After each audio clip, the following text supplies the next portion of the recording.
The purpose of this presentation is straightforward: to show how MowerTrack can give you a reliable day-by-day record of what happened in the field, who worked where they worked, what equipment they used, and how much ground was actually covered.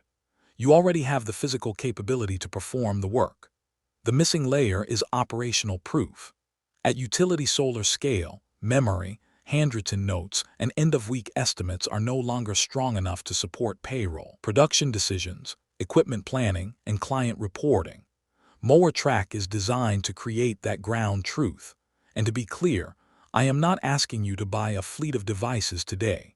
I am proposing a controlled 6-week pilot that proves whether the system is reliable under your actual field conditions before you make a larger commitment. To understand why that proof matters, let's start with the cost of operating without it.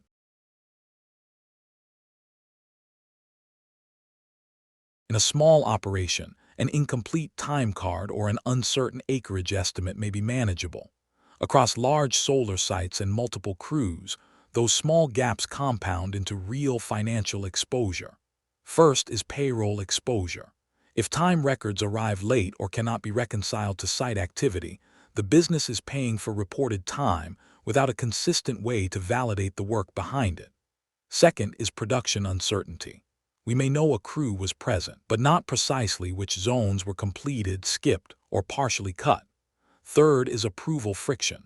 Site leads spend valuable time chasing notes, calling operators, and reconstructing exceptions instead of reviewing clean records. Finally, there are the blind spots, missed strips, boundary issues, rework, and equipment downtime that often become visible only after they are expensive to correct. The business problem is not a lack of effort in the field. It is the lack of one trusted operational record connecting labor, acreage, equipment, and approval. MowerTrack addresses that problem by giving us more than one practical way to measure and assign work. There are 3 useful ways to capture daily acreage, and they can work together rather than compete with one another. The primary method is the GPS track. The system records the mower's path and applies the actual cutting width, such as the 15-foot example shown here, to estimate the covered area. This provides the most detailed daily record and is the method we want to validate during the pilot. The second method is a pre-planned grid. The site is divided into numbered mowing blocks so a lead can make clear morning assignments: operator, mower, and zone. This improves delegation and makes unfinished work obvious. The third method is an end-of-day polygon. A site manager can draw the completed area directly on the aerial map. It is less precise, but it provides a controlled fallback when a track is incomplete or when a simple manual correction is needed. For the pilot, GPS is the primary evidence. The grid is the planning layer, and the polygon is the documented exception path. That measurement layer turns the equipment you already own into a much more defensible operating system. Your commercial mowers provide the physical capacity. MowerTrack does not replace that equipment. It makes the work performed by that equipment visible, reviewable, and reportable. The real catalyst is the connection between the mower, the operator, the assigned zone, the recorded time, and the approved acreage. Instead of ending with "the grass was cut," the operation can produce a record showing who performed the work, when it occurred, where the mower traveled, which equipment was used, and who approved the result. That is the standard we want to meet for utility-scale clients such as Invenergy. Not simply completed work, but evidence that supports billing, compliance, and risk management. The pilot is how we determine whether MowerTrack can produce that evidence consistently enough to earn broader deployment.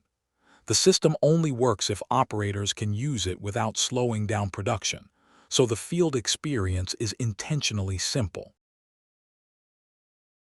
Adoption will fail if the operator has to become a data entry clerk. The field interface is therefore built around a few deliberate actions.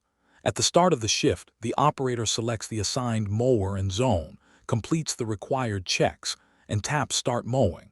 The system captures the session and route in the background while the app remains in its validated tracking state. Lunch and pause events use the same simple controls. At the end of the shift, the operator submits hours, any exception notes, and optional photos. If service is unavailable, The record is stored locally and queued for synchronization when connectivity returns.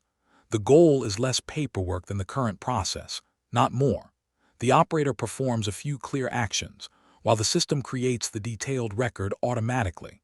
Simple for the operator does not mean loose control behind the scenes. Access is restricted by role at the database level. Each user sees only the information and actions required for that role. The mower operator can create a session and checklist, but can only view the operator's own current day records. The operator cannot lock payroll, view other crews, or bypass the time clock rules. The site lead can review the assigned roster, validate submitted records, and return or reject an entry when something does not match.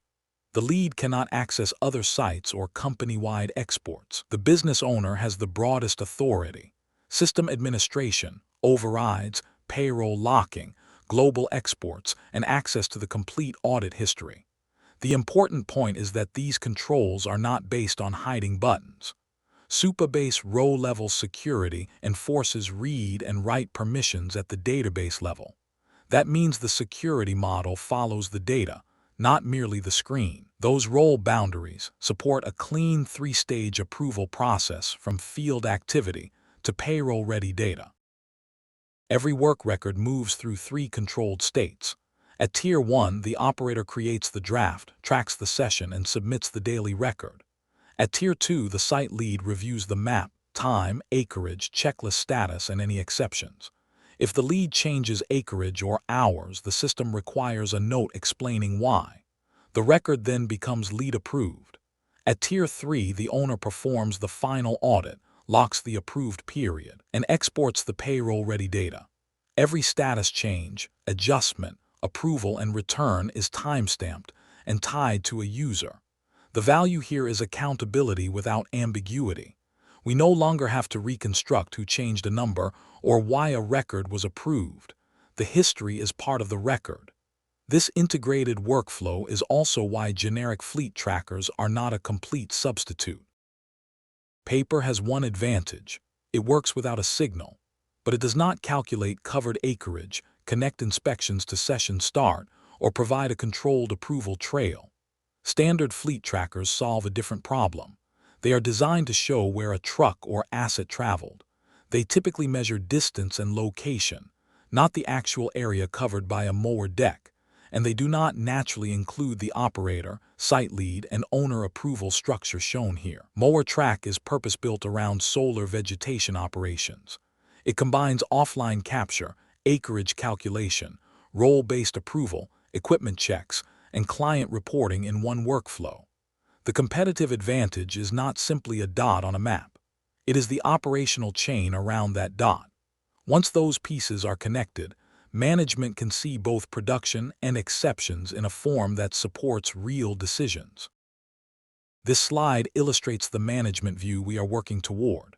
The map distinguishes covered areas from skipped or incomplete areas, while the reporting panel summarizes production by crew, operator, date, mower, and site. The key word is defensible. A client-ready record should connect the approved contract boundary, the assigned zone, the recorded path, the calculated coverage, and the human approval decision. If a billing question arises, the answer is supported by the underlying spatial and audit data rather than memory. The chart values shown here are illustrative, not pilot results. The pilot will establish the real production baselines and accuracy tolerances for your crews and equipment. Once validated, the same information can support payroll review, daily planning, progress reporting, and dispute resolution. The same accountability model should apply to the equipment producing that acreage. Equipment failures can erase the value of good scheduling, so MowerTrack places an inspection gate before session tracking begins. The operator completes the required pre-operation checklist, blades, oil, tires, and any equipment-specific items, before starting the mowing session. A failed item becomes an exception for the site lead rather than disappearing into a paper form. During the MVP, active session and GPS movement data provide a verified operating time estimate. That is useful for scheduling maintenance, but we should not represent it as direct engine hour telemetry unless we later connect to the machine itself. The pilot will determine how closely the operating time estimate matches the equipment's physical hour meter. The business outcome is earlier maintenance, fewer surprise failures, and less idle crew time. Instead of relying only on a calendar-based 90-day interval, service can be driven by verified use and inspection history. There is one major technical risk we need to confront honestly before relying on that field record: mobile browser GPS behavior. This is the most important feasibility risk in the MVP, and I want to state it plainly. Mobile browsers can suspend background activity to preserve battery. If the screen locks or the operator switches applications, continuous GPS tracking may pause or create gaps. Path is the immediate MVP approach. We keep the application active, use the Wake Lock API where supported, display a clear tracking health indicator, and flag suspected screen lock or location gaps for review. The operator and site lead can see whether the route is healthy rather than assuming it is. Path B is the fallback if browser behavior is not reliable enough in the Texas heat and real workday conditions. We would build or deploy a small native Android companion dedicated to background location capture. This is exactly why the pilot exists. We are not hiding the limitation or designing around a laboratory assumption. We are testing the failure mode in the field before scaling the system. The same evidence-first approach applies to devices and cellular service. Prove what works on-site before buying at scale. The hardware plan is deliberately staged to protect capital. Tier 1 uses a single low-cost Android device for offline testing. That proves local tracking behavior, battery drain, the offline index DBQ, and synchronization logic without requiring a full cellular plan. Tier 2 expands to 3 unlocked Android devices for the connected field pilot. That is where we test carrier coverage, sync health, heat endurance, battery life, usability, and route continuity inside the actual Delilah corridors. The prices shown are planning estimates and should be confirmed at purchase. Tier 3, the 10 to 50 line rollout, only happens after the pilot identifies a reliable device and carrier combination. The cheapest carrier is not the least expensive choice if route gaps and failed synchronization make the data unusable. The decision rule is simple: no fleet purchase until the network and device behavior are proven on-site. When the field, labor, equipment, and contract data are brought together, they form the system's central operational record. MowerTrack combines 4 data streams that are usually scattered across paper, text messages, spreadsheets, and memory. GPS telemetry provides location, path, and movement. Labor time provides clock-in, lunch, pause, and session duration. Equipment health provides inspections and operating time history. Client contracts provide the approved site boundaries, assigned zones, and exclusion areas that define what should and should not be mowed. Together, those streams create one time-stamped, auditable record. The word immutable here means the operational history is preserved. Corrections do not silently erase the previous value, they leave an accountable trail. That unified record is what makes the output useful for payroll, site management, maintenance planning, and client reporting at the same time. The MVP establishes that foundation. Once it proves reliable, the platform can expand without changing the core operating model. The 6-week pilot should stay focused. It needs to prove identity, roles, time capture, GPS continuity, offline synchronization, basic inspection, gating, approval, and export. After that foundation is proven, Phase 2 can deepen 3 areas. First, equipment maintenance logging can add service histories, reminders, parts, and recurring schedules. Second, the basic MVP inspection gate can expand into equipment-specific checklists, defect workflows, and stronger safety records. Third, advanced analytics can aggregate weekly and monthly performance, identify overlap or missed coverage, and help refine productivity assumptions. These are valuable extensions, but they should not distract from the first decision. Can the core system produce reliable field evidence under real operating conditions? The management dashboard is where that evidence becomes a daily review and decision workflow. The dashboard is not intended to be another screen full of numbers. It is the owner and site lead's decision queue. On the map, the reviewer can compare completed mowing polygons with the assigned site area. Beside that map, pending operator submissions show the operator, date, mower, acreage, and current status. The lead can approve a clean record or request a revision. If acreage or hours are adjusted, the system requires a comment and preserves the audit trail. Daily summaries can then be filtered by date range, operator, site, or specific mower. That changes management from reactive investigation to exception review. Clean work moves quickly. Questionable work is isolated and documented before payroll or client reporting. That operating model creates a meaningful difference between standard commercial practices and tech-enabled operations. The difference is visible across 5 operating areas. Acreage moves from an eyeballed estimate to a GPS-based coverage calculation using the mower's cutting width. Billing moves from a paper assertion to geographically supported evidence. Connectivity moves from an online-only dependency to an offline-first workflow that queues records until service returns. Fleet management moves from limited visibility to a connected command and audit process, near real time when service is available, and synchronized after the fact when it is not. Client deliverables move from basic invoices to spatial progress reports that can support customers such as Invenergy.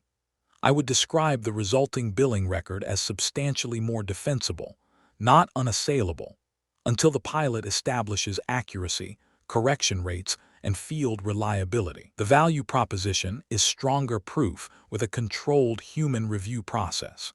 The Delilah example shows how this data can support more than daily approval. It can also improve seasonal planning. Delilah illustrates how operational data can become a seasonal execution plan rather than a historical report. In the wet spring growth period, the plan may require more frequent deployment and special attention to soft or inundated zones. During the hot, dry summer, the operational priority shifts toward crew heat stress, fire watch, and route efficiency. Fall can bring a secondary growth flush and the final major cut, while winter creates an opportunity for equipment maintenance and aggressive woody brush clearing. The slide mentions tracked robotic mowers as one possible future response in wet areas. That is not an immediate recommendation or part of the MVP. The important point is that verified site and weather data can change when, where, and how equipment is deployed. The 1,600-acre and rainfall assumptions shown in this example should be confirmed against the current site data before using them as contractual or financial planning inputs. Operational data is strongest when GPS evidence is combined with human validation, and where justified, optional aerial quality assurance. GPS proves where the mower traveled. By itself, it does not prove that every strip was cut to the required standard. That is why the control model combines automated evidence with human review. The system compares the route with approved boundaries to flag out-of-bound activity. Coverage polygons help identify misstrips and corridor gaps. Weak service or GPS drift creates an exception that requires site lead review and a documented correction. Failed equipment or safety checks enter the same review queue instead of being handled in a separate paper process. At midday or shift change, the lead compares recorded coverage with the assigned boundary, checks whether time and acreage are consistent, and documents any correction before approval. Drone-assisted quality assurance is optional, not required for the MVP. It may be useful for rapid visual sweeps, skipped sections, tight corners requiring string trimming, or suspected fire and shading risks. The drone closes a visual gap. It does not replace the operator record or the site lead's judgment. The goal is controlled risk without slowing the crew down. The final question is how we prove all of this without overcommitting. The answer is the 6-week implementation roadmap. The implementation is organized into 3 2-week gates. During weeks 1 and 2, we build the MVP, Authentication, role controls, equipment records, the time clock, GPS capture, the offline outbox, the approval path, and CSV exports. During weeks 3 and 4, we deploy to 3 devices and conduct the live field test. We validate route continuity, screen lock behavior, heat resistance, battery life, carrier coverage, offline synchronization, and operator usability. We also compare calculated acreage and operating time with field observations and equipment records. During weeks 5 and 6, we fix the defects that matter, document the standard operating procedures, validate backups and exports, and prepare the evidence for a go, revise, or stop decision. The success standard is not week 1 perfection. It is enough hard evidence to answer 4 questions.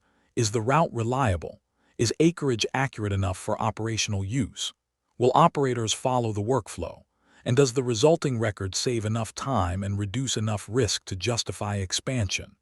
My recommendation is to approve the 6-week controlled pilot, designate 1 site lead, select 3 test devices, and confirm the initial test zone. At the end of 6 weeks, you will have measured evidence, not a sales promise, to decide whether MowerTrack deserves a broader rollout. Close, then pause for questions.